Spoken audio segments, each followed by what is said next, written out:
안녕하세요. 오늘의 데일리 뉴스레터에 오신 것을 환영합니다. 1. 미국이 가장 두려워하는 것. 2. 중국 캠페인이 활성화되었습니다. 3. 한국은 준비됐다. 한번 진실을 알아봅시다. 중국이 미국을 꺾었습니다. 비록 시뮬레이션이긴 했지만 중국의 신개념 유령 전투기가 F-35를 압도한 것입니다. 이 충격적인 결과에 지금 전 세계가 술렁이고 있는데요. 대한민국과 미국은 물론 대부분의 서방 국가가 하이급 주력 전투기로 F-35를 운용하고 있기 때문입니다. 중국을 포함한 공산진영 나라들의 막대한 물량 공세에 대항하기 위해 현존하는 가장 완벽한 스텔스 전투기라는 F-35로 질적 우위를 선점한 건데요. 그런데 이런 상황에서 시뮬레이션의 유령 전투기가 실기체로 등장한다면 지구상 어떤 나라도 중국의 폭주를 막을 수 없습니다. 되려 철저히 영공을 농락당하고 중국에 끌려다니기만 할 텐데요. 오늘은 미국을 이긴 중국 유령 전투기를 철저히 파헤쳐 드리겠습니다. 최근 중국 SCMP가 아주 충격적인 보도를 내보냈습니다. 난징항공항 천대에서 발표한 논문에 기반을 둔 해당 기사는 미 공군 주력기인 F-35, 중국이 개발 중인 AI 지휘 전투기의 모의 공중전을 다루고 있는데요. 여기까지만 보면 별로 특별할 게 없는 기사지만 문제는 결과였습니다. 모두의 예상을 뒤덮고 중국의 AI 기체가 고작 8초 만에 F-35를 격추하며 압승을 거둔 것입니다. 도저히 믿기 힘든 결과였는데요. 외계인과도 싸울 수 있다던 미국의 5세대 스텔스 전투기가 중국이 이제 막 개발을 시작한 AI 전투기 앞에서는 종이 비행기에 불과했던 것입니다. F-35는 30km 전방에서 미사일을 어깨 너머로 발사하는 비상식적인 전술을 구사하는 중국 AI 전투기에 반응조차 하지 못하고 속수무책으로 당해버렸는데요. 이런 결과가 도출된 이유는 시뮬레이션에 적용된 기체들의 성능 차이가 매우 극심했기 때문입니다. 최고 속도가 마하 1.6인 F-35의 최대 중력 가속도는 라인치가 한계지만 AI가 지휘하는 중국의 전투기는 마하 51을 넘나드는 극초음속 비행으로 최대 중력 가속도가 11지에 육박하는데요. 오죽하면 시뮬레이션을 분석한 군사 전문가들 사이에서 유령 전투기라는 별명까지 퍼질 정도입니다. 그리고 사실 들린 말도 아닌데요. 놀랍게도 중국의 유령 전투기는 완전한 무인체계로 운용되고 있었습니다. 바로 여기서 중국 유령 전투기가 F-35를 꺾을 수 있었던 이유가 밝혀지는데요. 5세대 전투기 이후 미래 항공전의 가장 큰 제한사항은 아이러니하게도 사람입니다. 공중전의 개념을 제시한 제2차 세계대전의 스핏파이어부터 등장과 함께 5세대기 정점에 올라선 F-21 랩터까지 전투기에 적용되는 항공 기술은 천지개벽 수준으로 발전했는데요. 하지만 그 와중에도 만고불변의 법칙으로 여겨졌던 건 파일럿의 역할을 사람이 수행한다는 것이었습니다. 그렇기 때문에 전투기를 설계하면서 가장 기본이 되는 건 중력 가속도에 의한 의식 상실일 수밖에 없습니다. 아무리 숙련된 전투 조종사라 하더라도 플러스 중력 가속도의 경우 9G를 마이너스 중력 가속도의 경우 3G를 30초 이상 버틸 수 없습니다. 그나마 플러스 중력 가속도의 경우 체내 혈이 발 쪽으로 몰리면서 의식을 잃는 블랙아웃이 발생합니다. 그러나 마이너스 중력 가속도의 경우 반대로 혈액이 머리로 쏠리면서 핏줄이 터지는 레드마웃이 발생하는데요. 블랙아웃은 격정적인 중력 가속도 상황에서 벗어나면 정상 컨디션으로 돌아올 수 있지만 레드아웃은 눈과 뇌의 모세혈관이 터지거나 심할 경우 뇌출혈이 발생할 수도 있습니다. 전투기 비행 중에 레드아웃이 발생하면 아무리 고도로 훈련된 파일럿이라 할지라도 홀로 극복하는 게 불가능한데요. 현대의 전투기는 이런 안전사고에 대비한 설계가 필수적입니다. 대표적으로 파일럿이 모종의 이유로 기체에 대한 통제력을 잃었을 때를 대비하여 15초 이상 입력이 없을 경우 강제로 조종석을 사출하는 데드맨 스위치 등의 안전장치가 있는데요. 하지만 마주 냉정하게 말하면 이런 파일럿의 생명 유지를 위한 방안들이 고려되어야 하기에 유인 전투기의 기체 성능에는 한계점이 뚜렷합니다. 게다가 아무리 안전장치를 구비한다 하더라도 파일럿의 생명을 완전히 담보하지도 못하는 게 현실인데요.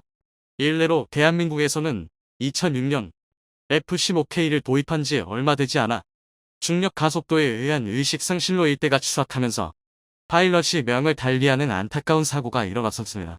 또한 군사 전문가들이 기체 구조상 가장 안정적이라 평가하는 라팔은 같은 이유로 2007년 추락 사고가 있었는데요. 이는 현재까지도 라팔의 유일한 추락 사고였습니다. 이뿐만이 아닙니다. F-22 랩터 역시 2009년에 파일럿이 의식을 상실하면서 기체와 함께 추락, 순직하는 사건이 있었는데요.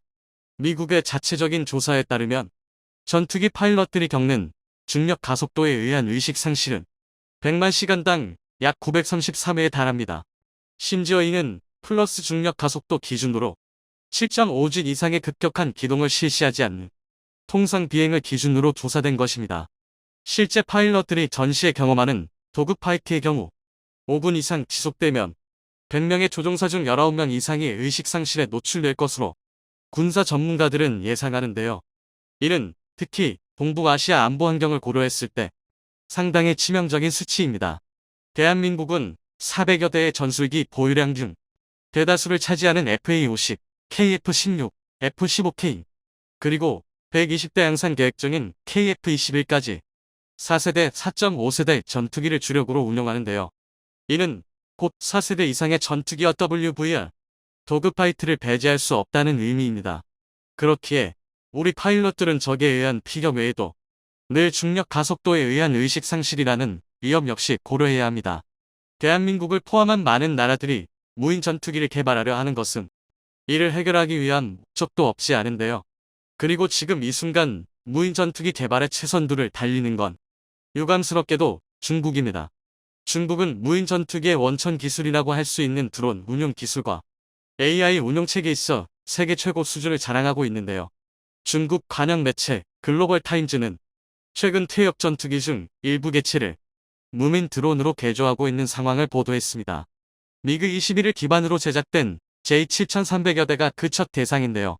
현역 운영 시절 최대 속도가 마하이에 육박하던 J7이 무민 전투기로 개수된다면 중국은 아무 손실 없이 가미카제 전술을 구사할 수 있는 15개의 비행 대대를 얻게 되는 것이나 마찬가지입니다. 물론 아직 무인 전투기 개발과 운용은 걸음마 단계이긴 한데요. 하지만 지금처럼 계속 중국이 퇴역 전투기를 드론으로 개조해 나간다면 향후 무인 전투기 개발을 위한 초석이 될 것은 분명합니다. 이는 대단히 현실적이며 치명적인 위협입니다. 시진핑이 천명하였듯 중국은 대만을 침공하기 위한 전수작업에 돌입했습니다. 그리고 이 작전의 구상 속에는 대한민국을 대상으로 하는 타격 역시 포함되어 있을 텐데요. 꼭 주한미군이 아니더라도 대한민국의 선택에 따라 대만 침공의 승패가 갈리기 때문입니다. 실제로 양만 전쟁 발발 시 중국 북부 전구, 동부 전구는 대한민국과 일본을 상대하기 위한 전력으로 운용될 것입니다. 특히 동부 전구는 3개의 집단군과 해군 함대, 2개 해병여단, 2개의 공군기지, 1개의 로켓군 기지로 이루어져 있습니다. 양안 전쟁이 발발한다면 동부 전구는 2개의 해병여단을 한국 서해안으로 침투시켜 수도권을 장악하고 그 사이 로켓군으로 원거리 타격으로 주요 군사기지를 파괴할 속셈인데요. 여기서 비교적 중요도가 떨어지는 전략 목표물에 앞서 소개한 드론, 전투기, 무민 전투기 등이 운용될 것으로 보입니다. 도통 심각한 상황이 아닌데요. 그나마 다행인 건 대한민국 또한 이에 대한 대비를 게을리하지 않고 있다는 것입니다. 우리 군의 대응은 크게 3단계로 이루어져 있는데요. 첫 번째 단계는 서해, 함정을 통한 요격입니다. 일례로 8척을 운용 중인 대구급 호위함에는 각 함정에 한국형 수직발사 체계 KVLS가 16셀씩 탑재되어 있습니다. KVLS는 현재 미군에서 운용 중인 41 스트라이크 팩과 동급의 무기 체계이지만 셀 면적은 180%, 셀 길이는 120%, 무장 탑재 능력은 185%, 화염 처리 능력은 135% 향상되었는데요. 아무리 무인 전투기의 기동이 자유롭다고 하더라도 3세대 이하의 전투기에 기반한 이상 큰 위협은 되지 못합니다. 두 번째 단계는 공군기를 통한 항공요격이다.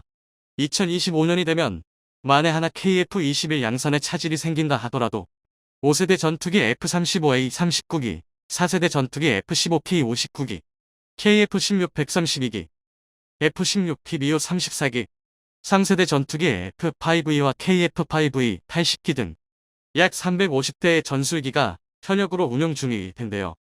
여기에 FA-50 60기를 포함하면 최소 수량만 410대 이상입니다. 그리고 군사 관계자들은 이 중 20% 내외가 동시간에 수도권 영공방어에 투입될 수 있다고 상정하고 있는데요.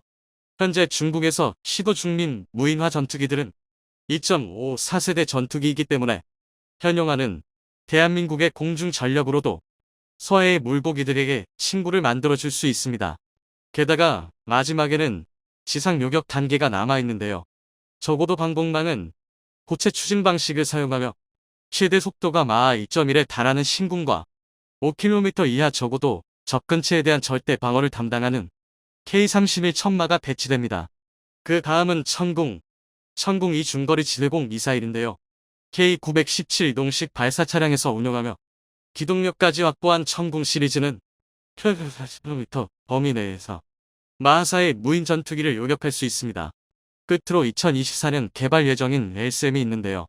한국형 사드도 불리는 LSM은 아직 정확한 스펙이 공개되지는 않았지만 애초에 대탄도탄 유도 요격의 역량이 맞춰진 만큼 무인 전투기에도 상당히 효과적인 요격률을 보여줄 것으로 보입니다. 물론 아무리 촘촘한 방공망을 갖췄다 해도 안심할 수는 없는데요. 지금 당장이야 중국의 무인화 시도는 J7에 그치고 있지만 대기줄에 서 있는 퇴역 전투기만 하더라도 무려 3,000대에 달합니다. 유사시 중국이 우리 방공망을 약화하기 위해 무인 전투기를 대거 전개한다면 이를 모두 막아낼 수 있다고 장담하기란 쉽지 않은데요. 가장 효과적인 대응 방안은 서해상에서 격추하는 것입니다. 민간인의 피해나 산업시설에 영향이 가지 않는 선에서 방어가 가능하기 때문인데요. 이를 위해 우리 군에선 직접적인 물리적 타격 능력을 갖춘 하드킬 대드론 전력과 제어권을 상실케 하는 소프트킬 대드론 전략을 동시에 확보할 필요가 있습니다. 그러나 얼마 전에 북한 무인기 침투 사건을 통해 하드킬 방식의 한계가 도출되면서 소프트킬 대응 방안 확보에 지나치게 역량이 집중되고 있는 것은 아닌가 염려되는데요. 닭 잡는 칼과 소 잡는 칼이 구분되어 있다는 속담처럼 무기체계는 모든 부분에서 동시다발적인 발전이 반드시 수행되어야 합니다. 현재 전세계 이목이 러시아와 우크라이나에 쏠린 가운데 러시아에 대한 제재가 매일같이 새롭게 발표되며 국제사회로부터 더욱더 고립되고 있습니다. 이런 흐름 속에 상당히 긴장하며 다음 타겟은 자신이 될 것이라 노심초사하는 국가는 중국입니다. 미국은 우크라이나에 대한 무제한 지원 법안을 통과시키면서 유럽연합 동맹국들과 함께 러시아를 견제하고 있지만 최근 수개월간의 행보를 보면 아시아 태평양 지역에서 중국을 견제하는 활동이 러시아를 향한 포위망을 구축하는 것보다 더욱더 강력하고 촘촘하게 이뤄지고 있는 것을 확인할 수 있습니다. 서방 세계의 정책적 방향은 러시아에 대한 군사적 견제와 중국에 대한 정치 군사적 견제가 동시에 진행되고 있는 것을 확인할 수 있는데요. 최근 중국이 한국의 이페프인도 태평양 경제 프레임워크 참여를 두고 강하게 반발하고 나서며 제2의 사드보복 사태가 일어날 것이라며 경고하고 있습니다. 하지만 한국의 허를 찌르는 반격에 중국은 크게 당황하며 한국과 무한한 경제적 협력을 원한다며 태도를 바꾸고 있는 상황입니다.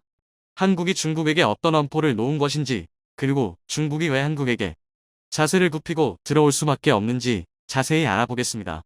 지난주까지만 하더라도 러시아는 전승절을 위한 의미 있는 성과를 내기 위해 우크라이나를 향한 대공세를 계획했습니다. 하지만 서방의 최첨단 방어무기로 무장한 우크라이나는 쉽게 무너지지 않았고 도네츠강을 도하하려던 러시아군의 대대급 병력을 완전히 포위선멸하면서 5월 16일 현재는 하르키우 전역을 완전히 탈환하는 등 동부 지역에서도 의미 있는 성과가 나오고 있습니다. 우크라이나군은 여기서 그치지 않고 이지움 지역까지 진격해 본격적인 돈바스 탈환 계획을 세우고 있는 것으로 알려졌습니다. 우크라이나 전황이 러시아에게 불리하게 돌아간 것은 이미 오래되었지만 돈바스 친러 반군과 결탁한 지역마저 우크라이나가 탈환하는 것이 코앞으로 다가오고 이 모든 사태를 계획하고 준비한 푸틴은 대통령으로서의 입지가 흔들리는 상황에 중국이 매우 긴장하고 있습니다. 러시아가 이대로 서방에게 무너진다면 자연스럽게 다음 타겟은 중국이 될 것이며 실제로 미국을 중심으로 한 서방 세계는 그동안 서방 세계로부터 탈취한 기술과 지적 재산권 도용으로 막대한 발전을 해온 중국이 무역 흑자금을 바탕으로 군사력을 키워서 서방 세계를 겨냥해 군사적으로 확장하는 것을 제대로 교육시켜 놓겠다는 입장입니다. 중국의 무역 구조를 살펴보면 최대 무역 흑자국이 미국이며 그 다음은 유럽입니다. 중국이 무역을 통해 이익 보는 것의 절반 이상이 중국과 적대적인 서방국들로부터 나오고 있기에 적대국에 대한 무역 의존도가 매우 높은 상황입니다. 반면 중국과 친하게 지내는 국가들은 거의 없지만 러시아와의 무역 규모는 15위권 밖으로 사실상 중국 무역에 있으나 완화한 수준입니다. 중국이 서방 세계를 상대로 막대한 이익을 벌어들이면서 군사대국화 행보에 박차를 가하자 미국을 중심으로 중국을 견제하는 방안을 마련하고 있습니다. 최근 미국은 이페프 인도 태평양 경제 프레임워크를 통해 아시아 태평양 지역에서 진정한 자유무역 구조를 만들고 궁극적으로는 중국의 경제적 고립을 유도하고 있습니다. 아시아 태평양 지역의 경제협력 플랫폼은 크게 두 가지가 있습니다. 먼저 중국 주도의 레미역내 포괄적 경제 동반자 협정과 일본 주도의 CPTPP 환태평양 경제 동반자 협정이 있습니다. 미국이 준비 중인 이페프는 이 두 가지 플랫폼을 뛰어넘는 관세 철폐와 미국 주도의 무역 촉진을 기반으로 하고 있습니다. 랩과 CPTPP가 가지지 못하는 이페프의 가장 큰 장점은 바로 미국이 참여한다는 것입니다. 미국은 세계 최대의 소비 국가 중 하나로 중국이 미국을 상대로 가장 큰 무역 흑자를 내는 만큼 많은 국가들이 미국과 무역을 하고 싶어 합니다. 한국 역시 미국을 상대로 막대한 무역 흑자를 거두고 있으며 베트남마저 미국에게 가장 큰 무역 흑자를 거두고 있습니다. 그렇기에 경제협력 플랫폼에서 미국의 참여는 매우 중요하며 미국이 이페프를 만드는 목적은 참여국들에게 미국 시장을 개방할 테니 중국을 견제하라는 뜻을 포함하고 있습니다. 경제 전문가들은 이페프가 실현되면 중국 경제의 좋은 시절은 다 갔다고 전망하고 있습니다. 중국의 막대한 성장률을 뒷받침하던 미국 시장과 유럽 시장을 다른 국가들이 빼앗기게 되면서 중국의 성장 동력이 점차 사라질 수밖에 없다는 뜻입니다. 현재 이페프에는 인도를 비롯한 아세안 국가들 그리고 남미 국가들까지 쓸 수 없을 만큼 많은 국가들이 참여를 앞두고 있으며 한국도 가입을 공식화했습니다. 하지만 한국이 이페프에 가입하겠다는 뜻을 밝히자 중국에서는 즉각적으로 민감하게 반응하며 제2의 사드 보복을 보여주겠다는 상황입니다. 하지만 한국에서는 중국의 이런 태도에 할 테면 해보라는 태도로 강하게 나오자 러시아처럼 국제사회로부터 고립될 위기감을 느낀 중국은 한국에 대한 경제보복 가능성을 일축하며 한국과 무한한 협력을 원한다고 태도를 바꾸고 있습니다. 물론 한국의 무역 규모 측면에서 중국은 가장 큰 비중을 차지하지만 대중국 무역 흑자는 243억 달러로 전체에서 3위를 기록하며 예상보다 저조한 실적입니다. 이것이 경제적으로 의미하는 바는 대체 불가능한 필수 산업과 소비재에서 양국이 서로 의존하는 것이 크기 때문입니다. 중국이 과거 2016년처럼 한국에게 사드 보복을 할 수 없는 이유도 이와 비슷합니다. 그 당시에도 중국은 사드 보복을 하겠다며 한국산 화장품이나 소비재 그리고 문화를 금지했지만 정작 한국산 반도체는 사상 최대 폭으로 수입하는 등 이중적인 태도를 보였습니다. 한국의 반도체나 중요한 산업용 소비재들은 다른 국가에서 대체할 수 없는 제품들이기 때문입니다. 만약 중국이 한국에게 경제보복을 하겠다며 반도체를 수입 금지하겠다면 어떤 일이 발생할까요? 결론적으로 중국만 손해를 보게 될 것입니다. 물론 한국도 급하게 다른 공급처를 찾아야 하지만 지금 같은 공급처 우위 상황에서 수요 차체는 매우 쉬운 일입니다. 현재 반도체 시장은 글로벌 공급 부족으로 인해 반도체 칩을 주문해도 최소한 1년은 기다려야 납품을 받을 수 있을 정도로 공급이 부족한 상황입니다. 2021년 지난해를 기준으로 중국의 반도체 자급률은 고작 7%에 불과합니다. 하지만 중국 내 해외 업체들을 제외하고 중국 자체 기업들만 포함한다면 중국의 반도체 자급률은 3% 수준으로 추락합니다. 여기에 더 놀라운 점은 서방의 제재로 인해 중국의 반도체 자급률은 늘어나지 않고 점차 감소하고 있다는 것입니다. 따라서 중국이 한국과 무역 규모가 크긴 하지만 이것은 중국이 한국에게 경제적으로 혜택을 베푸는 것이 아니라 중국이 자신들의 필요에 의해서 한국의 첨단 제품을 수입하는 것이기에 걱정할 이유가 없다는 것입니다. 그리고 중국이 한국에게 경제보복을 한다면 한국은 다른 시장을 찾으면 그만입니다. 대표적으로 한국의 영화, 드라마, 음악 등의 문화산업은 전 세계에서 가장 인기를 끌면서 글로벌 트렌드로 자리매김했습니다. 한국의 K-팝은 전 세계 수십억 명의 팬을 보유 중이고 한국 드라마와 영화는 세계에서 가장 권위 있는 시상식을 휩쓸면서 수십억 인구에게 감동을 주고 있습니다. 하지만 여기서 소외된 지역이 딱 한 군데 있는데요. 바로 중국입니다. 중국은 한국이 세계 1위를 휩쓰는 와중에도 한알령을 한답시고 한국 문화를 억지로 제한하고 있습니다. 결과적으로 중국 국민들은 중국 정부에게 들키지 않게 한국 문화를 소비하고 있는 상황입니다. 중국이 제한하겠다고 엄포를 놓은 한국의 첨단 산업과 문화산업부터 대부분의 산업 분야는 전 세계에서 가장 잘 나가고 있는데 중국이 없어도 충분히 발전과 경제적 이익 창출이 가능하며 중국이 한국과 교류를 끊을수록 손해를 보는 것은 중국이 되는 구조입니다. 게다가 미국 주도의 이페프가 발효되면 한국에게 인도 시장과 아세안 그리고 남미 시장이 개방되면서 중국에 비해 관세 우위를 얻는 등 여러 가지 이점이 있습니다. 중국 제품이 인도 태평양 지역에서 인기를 얻었던 것은 저렴한 가격과 품질 덕분이었는데 이페프를 통해 관세가 완전히 철폐되면 훌륭한 한국산 제품들이 무관세로 저렴하게 시장에서 큰 주목을 받게 된다는 상황입니다.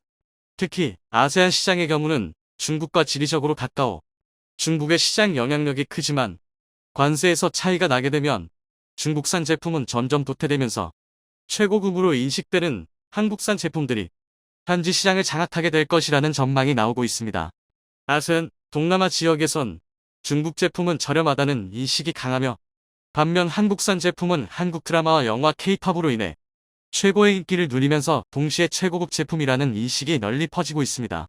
동남아 현지 시민들은 한국 제품을 사용하고 싶어도 관세 등의 이유로 비싸서 사용하지 못했지만 관세가 철폐되면서 중국 제품에 비해 완전한 비교 우위를 가지게 되면 동남아 시장도 한국이 완전히 접수하게 된다는 상황입니다. 결과적으로 이런 경제 플랫폼을 통해 중국은 중국 안에서만 통하게 되어 일종의 갈라파고스처럼 될 것이라는 전망이 나오며 고립이 지속될수록 중국 경제 성장률은 점차 낮아지고 지금처럼 군사력을 앞세워서 인도 태평양 지역으로 진출하려는 계획도 무산될 것이라는 뜻입니다. 중국이 발전한 것이 줄어드는 만큼 그 파이는 중국 이외의 협력국들이 나눠 가지며 글로벌 시장 경제는 더욱 튼튼해진다는 전망입니다. 중국의 제로 코로나 정책도 큰 타격을 받고 있습니다. 오늘로 상하이 봉쇄 51차를 기록하면서 중국 경제와 공급망이 마비되고 있는 상황입니다. 최근 미국과 아세안의 정상회담으로 중국 경제에 대한 포위망이 가까워지고 있지만 중국은 시진핑 정권의 실적을 위해 경제 성장률을 포기하면서까지 높은 수준의 방역 정책을 유지하고 있습니다. 글로벌 신용평가 기관들은 올해 중국의 경제 성장률 전망치를 3% 수준으로 예상하며 본격적인 저성장 기조에 돌입할 것이라 내다보고 있습니다. 한국 역시 중국과 비슷한 3% 수준이지만 한국은 1인당 국민소득이 3만 달러를 넘어 4만 달러를 향해 가고 중국은 1인당 국민소득이 이제 1만 달러를 넘었다는 점에서 중국의 성장률 정체는 매우 중요한 지표입니다. 최근 중국이 한국을 향해 사드보복 당시와 같은 경제보복을 예고했지만 한국이 보유하고 있는 비밀병기가 우크라이나에 보내졌다는 소식, 푸틴이 거세게 항의하고 나섰다고 합니다. 우크라이나의 반격에 당황한 푸틴은 이런 소식까지 들려오자 서둘러 동원령을 선포했다고 합니다. 푸틴은 연설을 통해 전쟁에서 승리하기 위해 모든 인적, 물적 자원을 동원하겠다고 밝혔는데요. 연설 직후 징병 통지서가 발송되고 길거리에 지나다니는 청년을 끌고 다 강제 징집하는 모습들이 포착되고 있습니다. 러시아 국방부는 이번 동원령으로 최소 30만 명에 달하는 병력을 증원할 것이라고 발표했는데요. 공산권 국가들의 주특기인 인해 전술이 시작될 것이란 소식에 우크라이나군의 긴장감도 고조되고 있습니다. 이번 반격으로 러시아군을 후퇴시켰지만 수세에서 공세로 전환한 우크라이나군의 피해도 만만치 않았기 때문이죠. 러시아의 동원령 소식에 우크라이나에서는 미국에 다급히 무기 지원 요청을 보내왔는데 목록에 포함되어 있는 한 무기 때문에 미 의회에서 제동을 걸었다고 합니다. 그런데 우크라이나에서 원하는 이 무기가 다름 아닌 대한민국의 무기고에 있다고 밝혀져 화제가 되고 있는데요. 우크라이나에서 제발 지원 좀 해달라고 비는 무기의 보유량이 한국이 세계 2위라고 알려져 러시아와 마찬가지로 인해 전술이 특기인 중공군 역시 화들짝 놀라고 있다고 합니다. 공산주의자들이 두려워하고 심지어는 국제조약으로 금지되기까지 한 비밀병기에 대해 자세히 알아보도록 하겠습니다. 지난 8월 9일경 우크라이나군이 크림반도에 위치한 노도페도리오카 공항을 미사일로 공격해 러시아의 항공 전력에 심각한 타격을 입히는 데 성공했었는데요. 안전할 것이라고 생각했던 러시아 본토가 미사일 공격을 받아 러시아군의 사기에 심각한 타격을 준 매우 효과적인 공격이었습니다. 그런데 이 공격에 사용된 미사일이 미국에서 지원받은 집촉탄 미사일이라는 의혹이 제기되었습니다. 공군 기지는 본래 항공 전력이 분산 배치되어 있기 때문에 한 번의 공격으로 유의미한 타격을 입히기가 어려운데요. 이번 공격에서 미사일 단 한 발로 러시아 흑해함대 공군 전력의 절반이 날아갔고 이 정도의 위력을 보여줄 수 있는 무기는 집속탄을 사용하는 어택제 미사일뿐이라는 것이죠. 미국은 공식적으로 어택제를 지원한 적 없다고 부정했지만 여전히 의심의 눈길을 받고 있습니다. 어택제가 어떤 무기길래 미국에서 이토록 부인하고 있는가요? 러시아의 동원령이 선포되고 우크라이나의 다급한 지원 요청이 이어지고 있는데 우크라이나에서 가장 간절하게 요구하는 무기가 바로 이 집속탄 미사일입니다. 어택제는 M270 MLRS와 하이마스에서 발사가 가능한 집속탄 미사일로 단 한 발만으로 전세를 뒤바꿀 수 있는 위력을 가지고 있습니다. 하지만 미국에서는 집속탄을 지원하게 된다면 러시아를 자극해 핵을 사용할 수도 있다는 우려로 인하 지원 목록에 포함시키지 않고 있는데요. 단 한 발로 축구장 여러 개에 달하는 광범위한 영역을 초토화시킬 수 있어 미군에서 애용해왔지만 불발된 자탄으로 인한 민간이 피해가 상당해 현재 국제조약으로 사용과 제조, 보유가 금지된 상태입니다. 하지만 그 전략적 가치를 부정할 수는 없어 전쟁에 직면한 국가들에서는 집속탄을 사용하고 있고 미국 역시 집속탄을 대량으로 보유하고 운용하고 있는데요. 그중 가장 강력하다는 평가를 받는 집속탄이 바로 어택제 미사일입니다. 그런데 이 집속탄 미사일이 다름 아닌 한국에 대량으로 배치되어 있다고 하는데요. 지난 6월 북한의 미사일 도발에 대한 대응으로 어택제 미사일 8발을 동해상으로 발사했었습니다. 북한에서 가장 두려워하는 무기체계 중 하나가 바로 어택제와 같은 집속탄 무기들입니다. 시뮬레이션을 통해 집속탄의 위력을 확인해 보겠습니다. 집속탄 큐비유백을 장착한 KF-21 투하 북한 장갑차 부대 쏟아지는 강철의 비 이처럼 집속탄 단 한 발로 북한군의 기갑부대를 전멸시키는 게 가능한 무시무시한 위력을 보여줍니다. 현재 한국군과 주한미군을 합쳐서 500여 발이 넘는 어택제 미사일을 보유하고 있고 집속탄 탄두를 탑재하고 훨씬 긴 사정거리를 가진 현무이 탄도미사일도 600발이 넘게 보유하고 있습니다. 사실 한국은 미국에 이어 세계 2위 집속탄 보유 국가인데요. 현재 국제조약으로 집속탄의 생산과 보유가 금지되어 있지만 대한민국은 북한에 막대한 보병 전력 그리고 북한군과 함께 밀고 내려올 중공군을 막기 위해 집속탄을 포기하지 못하고 있습니다. 거기에 우리나라뿐만 아니라 러시아의 위협에 직면해 있는 폴란드, 우크라이나와 같은 국가들 역시 조약에 가입하지 않고 있습니다. 애초에 집속탄 금지 조약 자체가 문제가 있다는 의견도 제기되고 있습니다. 집속탄이 금지된 건 집속탄의 탄두 하나에 수십 발이나 되는 불발탄이 발생해 막대한 민간인 피해가 발생했기 때문이었습니다. 결국 2007년 2월 노르웨이 오슬로에서 46개국이 오슬로 선언을 통해 집속탄의 사용을 금지하고 이후 뉴질랜드에서의 웰링턴 선언, 아일랜드에서 더블린 회의를 거쳐 유엔에서 공식적으로 집속탄 금지 협약을 발표했습니다. 하지만 모든 국가들이 집속탄 금지 협약에 동의한 것은 아닙니다. 한국, 폴란드, 우크라이나와 같이 전쟁의 위기에 직면한 국가에서는 금지 협약에 가입하지 않았습니다. 또한 미국, 중국, 러시아와 같은 강대국들도 참여하지 않아 유명무실한 조약이라는 말이 많았고 조약에 주축이 된 국가들이 전쟁과 멀리 떨어진 유럽 국가들이라 현실을 모르는 위선적인 협정이라는 말도 있었습니다. 현재 한국군은 어택제뿐만 아니라 대량의 집속탄을 보유하고 있는데요.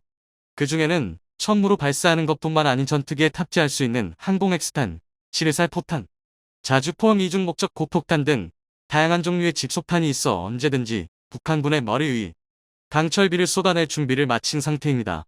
여기에 한국군은 어택제를 대체할 더욱 강력한 집속탄 미사일들을 개발하여 핵무기에 준하는 화력을 갖추는 것을 목표로 하고 있습니다. 한국이 집속탄을 계속해서 생산하는 데에 대한 반발도 상당한데요. 집속탄 금지 조약에 가입해 있는 유럽 국가들은 한국이 비인도적인 살상병기를 계속해서 만들어내고 있다고 비난하며 천무를 생산하는 하나에 대한 제재를 가했었습니다. 이 때문에 하나에서는 집속탄 개발 부서를 자회사에 넘기기도 했었죠. 하지만 이는 매우 위선적인 행태라고 할 수 있습니다. 비인도적인 무기는 존재하지 않고 비인도적인 사용법이 존재할 뿐입니다. 우크라이나 전쟁에서 우크라이나와 러시아 모두 집속탄을 사용한 정황이 포착되었는데 두 국가의 차이점이 있다면 우크라이나는 러시아군을 향해 사용했다는 것이고 러시아는 우크라이나의 민간 지역에 사용했다는 것이죠. 금지 무기로 유명한 백린탄 역시 민간인 대상으로 사용하는 게 금지되어 있을 뿐 군사 목표물을 대상으로는 어떠한 제약도 없습니다. 전쟁에서 비겁이란 단어는 존재하지 않습니다. 최대한 국민의 생명을 지키며 압도적인 승리를 추구해야 하기에 한국은 계속해서 집속탄을 사용해야 하고 절대로 포기해서도 안 될 것입니다. 미국 역시 이러한 힘의 논리를 잘 알고 있기에 집속탄을 포기한다는 뉘앙스를 보이면서 새로운 형태의 집속탄들을 만들고 있는 상황이죠. 위태로운 국제 정세는 우리가 집속탄을 절대 포기하지 못할 이유를 늘려주고 있습니다.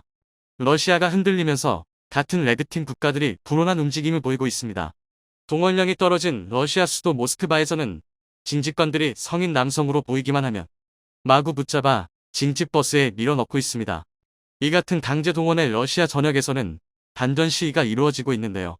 한 러시아 청년이 전쟁에 반대한다는 인터뷰를 한 직후 징집관들에 붙잡혀 끌려가는 모습이 찍히기도 했습니다. 징집을 피해 러시아를 탈출하고자 하는 행렬이 이어지고 있으며 러시아 극우주의자들은 Z 표식을 달고 전쟁을 옹호할 때는 언제고 자신들이 전장에 끌려갈 처지가 되자 반전주의를 외치고 있다고 합니다. 일각에서는 이번에 징집되는 러시아 병력이 대부분 비숙련병이기에 실질적으로 대단한 전력이 되지 못할 것으로 보고 있는데요. 군 전문가들은 이번 징집으로 러시아 병력의 순환이 이루어지면서 돈바스 지역에 전력을 증강할 수 있을 것으로 보고 있어 우크라이나가 절대로 방심해서는 안 될 것이라고 경고했습니다. 우크라이나 역시 병력 손실이 상당한 상태이기에 미국과 유럽의 러시아에 맞설 강력한 무기들을 요청하고 있습니다. 우크라이나의 분전으로 러시아의 패망까지 얼마 남지 않은 것 같습니다. 하지만 러시아의 영향력이 줄어든 틈을 타 북한과 중국이 무슨 짓을 할지 모른다는 우려가 커지고 있는데요. 러시아 전력이 약화되면서 주변국에서 민주화에 대한 목소리가 높아지자 시진핑은 카자흐스탄과 우즈베키스탄을 방문해 연명은 꿈도 꾸지 말라고 강력하게 경고했습니다. 또한 미국의 대중 안보회담 쿼드에 맞서 중국을 중심으로 하는 안보 동맹 글로벌 발전 이니셔티브 GD1을 구성하여 러시아 전쟁이 끝나더라도 신냉전을 지속하겠다는 의지를 밝혔죠. 북한에서도 심상치 않은 움직임을 보여주고 있습니다. 최근 김정은은 핵을 절대로 포기할 수 없다는 의지를 보이며 핵무력 정책 법령을 수정했는데요. 다음과 같은 내용을 포함하고 있습니다.